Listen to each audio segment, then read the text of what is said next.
It's a new iPhone owner's nightmare. A thief snatches his victim's phone out of his hands and runs off. The thief immediately makes use of iOS 7's new Control Center feature to turn on airplane mode from the lock screen.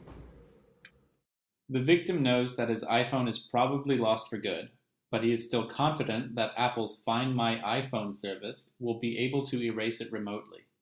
The victim logs into iCloud and proceeds to register his iPhone to be wiped. Angry that his phone was stolen, he adds a snide message to the thief.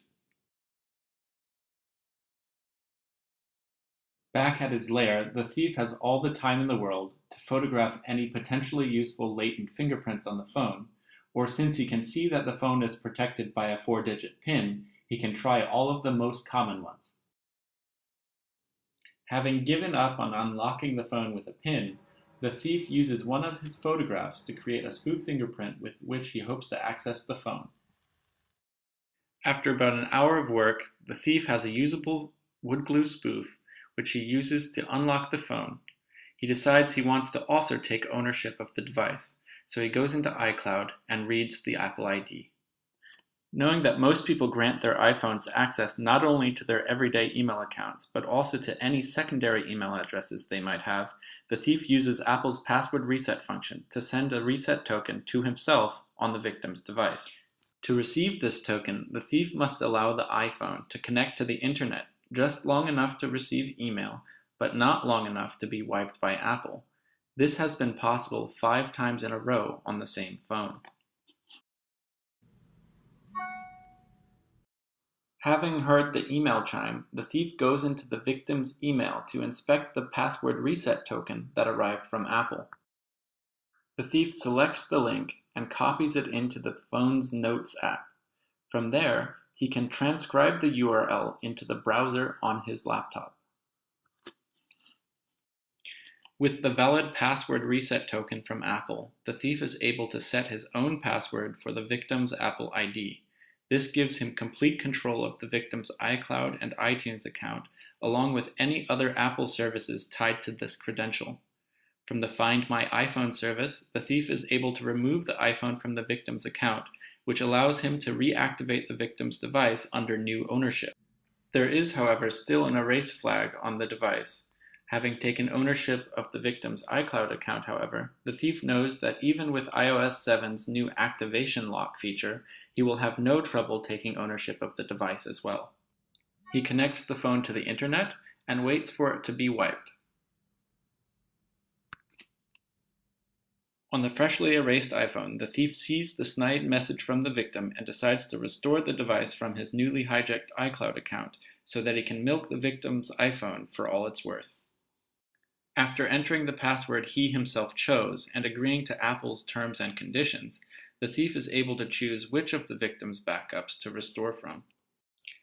After a few minutes, the phone has restarted, again under the ownership of the hijacked Apple ID. The thief is able to enter his own password a few times, choose his own PIN code, and begin snooping around on the phone as much as he likes. In this case, the thief decides to snoop around in the victim's Gmail account. Using the iPhone's privileges, the thief is determined to mount a social engineering attack and writes an email to the contact labeled Mom in the victim's contacts. As if that weren't invasive enough, the thief decides to see if he can leverage the iPhone SIM card to escalate his privileges and completely hijack the victim's Gmail account, locking the real owner out forever. With the iPhone's phone number, all he has to do is wait for the password reset code to arrive via SMS. With the verification code, the thief can take over the victim's Gmail account, all of the associated Google accounts, as well as any online account, for example Facebook or eBay, which is set to send password reset emails to the victim's primary email address. Apple device security can be improved in the following ways.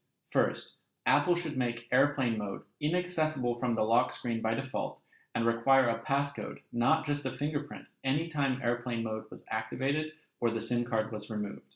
Second, during Apple ID creation, Apple should warn users not to store credentials to password reset accounts on their registered devices.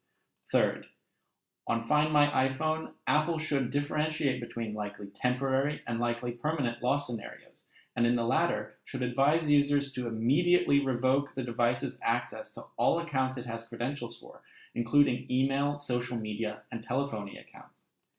Fourth, the iOS lock screen should not display whether the phone is protected by a simple 4-digit PIN or a more complex passcode, and on devices with Touch ID, it should not display whether fingerprint authentication is being used.